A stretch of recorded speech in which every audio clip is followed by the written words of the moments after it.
¿Cómo les va? Muy buenas tardes, muy buenos días, muy buenas noches, dependiendo del horario en que esté sintonizando este programa CENIT. Qué bueno que nos acompañan y hoy nuevamente vamos a hablar sobre un tema sin duda apasionante como es la investigación educativa. Y hoy nos acompaña la licenciada María del Socorro Madrigal Romero. Ella es parte del Departamento de Programas de Investigación Educativa de la Secretaría de Educación en el Estado. Y está con nosotros para hablarnos sobre filosofía para niños. Bienvenida, Socorro. Muy buenos días, buenas tardes, buenas noches. Platícanos, ¿qué es la filosofía para niños? Bueno, es una propuesta que surge a finales de los años 60 de voz del filósofo norteamericano Matthew Lipman, con la posibilidad de acercar la filosofía a los niños. Es una propuesta de enseñanza formal de la filosofía que tiene como propósito mejorar el razonamiento en los niños. ¿Cuáles son las habilidades que promueve la filosofía para niños? Fíjate que uno de los principales elementos del programa es el desarrollo de 4 grupos de habilidades de pensamiento. Lipman hace esta taxonomía con la intención de estudiarlas y que los maestros puedan favorecer su desarrollo, pero en el entendido de que las habilidades se desarrollan siempre en grupo. Son las habilidades de conceptualización, de investigación, de razonamiento y de traducción. Estas van aunadas a lo que él llama pensamiento complejo o multidimensional. Es decir, no solo se desarrollan las habilidades de pensamiento cognitivas, sino también se desarrollan habilidades éticas y también un elemento muy importante es la creatividad. Entonces, Lipman entendería el pensamiento complejo como la conjunción de pensamiento crítico, creativo y valorativo. Estamos hablando de un contexto en donde los niños están acostumbrados al internet, están acostumbrados a los videojuegos, están acostumbrados a asistir a clases y que les enseñen, pero difícilmente se hacen preguntas por sí mismos, difícilmente cuestionan lo que les están dando en la escuela. Lipman pensaría que sí hay en los niños una naturaleza del preguntar, ¿no? Una naturaleza, de hecho, de la filosofía en su estado, digamos, inicial. Entonces, esos elementos que están en el inicio de la misma filosofía, como es el asombro y la duda, los niños la tienen y tú podrás, cuando estás cerca de un niño preescolar, darte cuenta de cómo preguntan y muchas veces el problema es que los adultos no somos receptivos a esas preguntas y les damos preguntas estereotipadas o les damos o simplemente no hacemos caso a sus preguntas. Entonces, más que eso, más bien es la cuestión de cómo desarrollar esa naturaleza ya inicial en los niños del filosofar. Así es. ¿Cómo es que la filosofía incide en la comprensión de textos, que incide en que los niños se expresen mejor y en otras habilidades del pensamiento lógico, por ejemplo? La filosofía para niños tiene una base narrativa, de hecho, porque nos comunicamos a través de relatos. Entonces, Lipman pensó precisamente que la forma en que se les enseñaba filosofía y la edad en que se les enseñaba la filosofía a los jóvenes era ya demasiado tarde. Entonces habría que plantearse más bien cómo entendemos a la misma filosofía, ¿no? Él era profesor de lógica del bachillerato y él se daba perfectamente cuenta que la forma en que él enseñaba lógica no desarrollaba las habilidades de razonamiento en los alumnos, no eran capaces de defender sus ideas, por más apasionadamente que lo hicieran, le faltaban habilidades argumentativas. Entonces él se propone por esta razón diseñar un programa que pudiera en etapas más anteriores desarrollar estas habilidades. Entonces, la primera novela que él escribe se llama El descubrimiento de Filio Episteme, en su traducción al español, y esta tiene el propósito precisamente de desarrollar habilidades de pensamiento a partir de una novela en la que los mismos protagonistas son niños de la misma edad a la que va dirigido Y estos diálogos, tienen una estructura de diálogo la novela, tienen la intención de servir también de modelo de diálogo a los niños, además de permitirles a través de los diálogos acercarse a los problemas filosóficos de la tradición occidental a través del contexto real que están viviendo esos niños en las novelas. En las novelas y también en cuentos, en otros textos que ustedes y en el aula analizan junto con los niños. Sí, Lippmann tiene una pauta metodológica que se llama comunidad de investigación. Y esto lo retoma porque él es heredero del pragmatismo norteamericano, entonces él considera que el pensamiento debe llevar también a la acción. Y entonces plantea una serie de pasos de una metodología en la que se sienta a los niños en círculo, se realiza una lectura colectiva con la intención de desarrollar las habilidades de escucha. Después se reconstruye el texto con los niños para que identifiquen los problemas, los conflictos que están implícitos en la novela.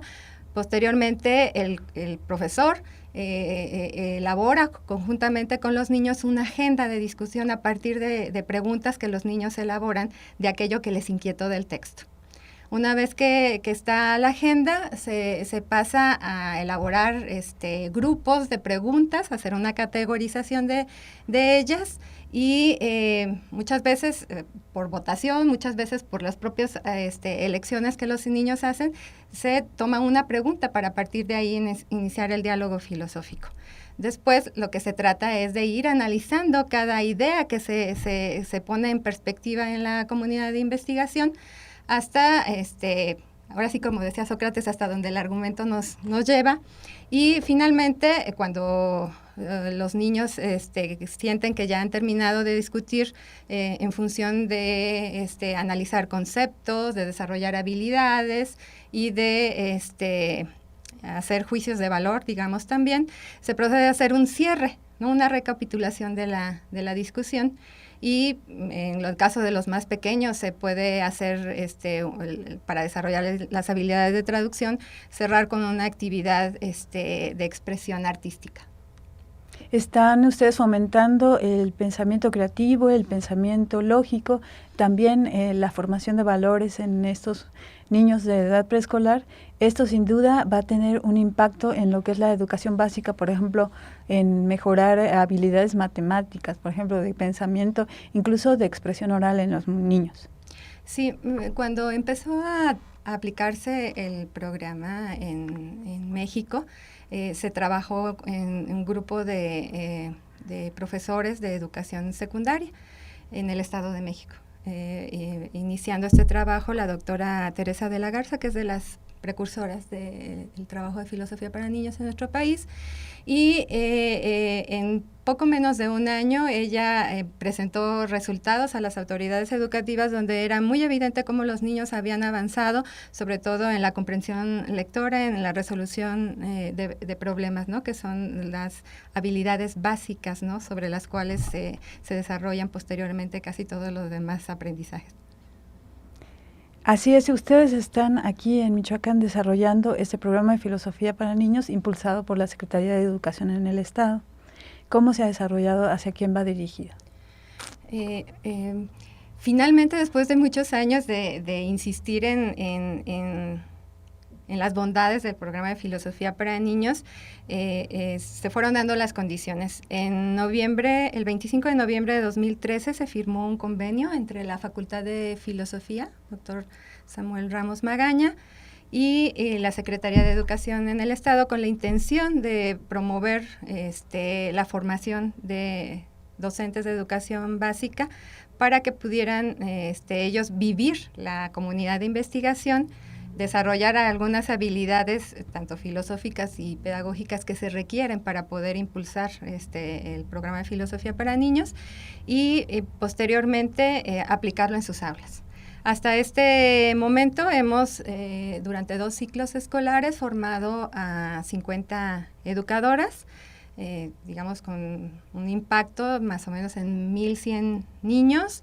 y en 22 jardines del estado.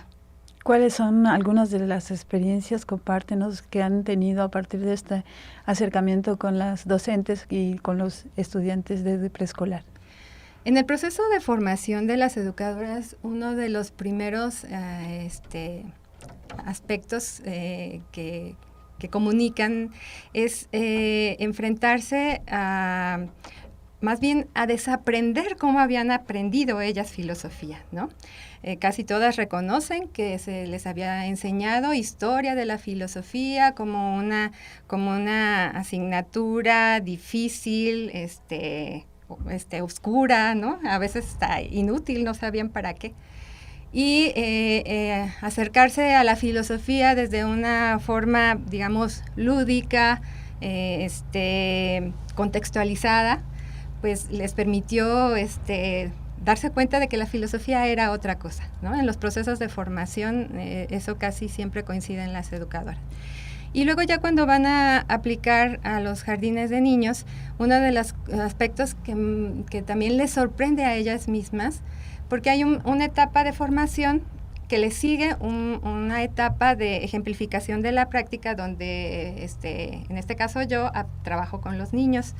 Y también ellas tienen que aplicar el programa, pero tienen que grabarse con video y con audio. Y esto generalmente no es una práctica que sea muy común en los docentes. Y cuando ellas se ven trabajando con los niños, se dan cuenta de dos cosas. Primera, de las pocas habilidades que ellas tienen para promover las habilidades de pensamiento. Dicen, nos damos cuenta que siempre hacemos las mismas preguntas, que las preguntas son casi un ritual. Nosotros preguntamos cosas, los niños nos responden lo que nosotros queremos que nos respondan. Y el segundo aspecto es que se dan cuenta de la potencialidad que tienen los niños, algo que ellas creo en 10 o 15 años de servicio podrían haber ya olvidado en esa rutina de trabajo. Entonces, siempre después de esta práctica en el aula, llegaban muy sorprendidas de lo que los niños podían lograr. Muy bien, Socorro, ¿nos puedes dar algún correo, algún teléfono en donde las personas que estén interesadas en acercarse a la filosofía para niños se acerquen a ustedes para pedir informes, para que los ayuden a adentrarse en lo que es este programa? Me gustaría comentarte que además de este proyecto que se hace en conjunción con la Secretaría de Educación, la Facultad de Filosofía oferta un taller cultural cada semestre que va dirigido a docentes de todos los niveles de educación básica que estén interesados en esta propuesta y también para los alumnos de la facultad. Entonces, este taller cultural se abre a inicio de semestre, en agosto y en febrero. Esa es una opción para formarse o acercarse al programa. También hemos tratado de llevar esto hasta donde más impacto pueda tener. Los alumnos de la facultad que están formados allá en el programa pueden hacer el servicio social en escuelas públicas aplicando el programa. Entonces, desde este año tenemos el servicio social. Hay ya alumnas haciendo su servicio en jardines de niños. Y la otra es un seminario permanente que también tiene su espacio en la facultad, que es el seminario de filosofía, infancia y educación, donde los que van terminando los talleres culturales pueden encontrar un espacio para seguir analizando no solo la práctica, sino también los textos teóricos de Lippmann y de otras vertientes del programa que han surgido en Argentina, como es filosofía con niños o los ejercicios filosóficos que se trabajan en Francia. Muy bien, pues te agradecemos, Socorro Madrigal, por estar esta tarde con nosotros, esta noche con nosotros, dependiendo de la hora en que nos sintonicen, y queremos agradecerles a ustedes por estar con nosotros en esta emisión de CENIT. Nos escuchamos y nos vemos para la próxima. Gracias.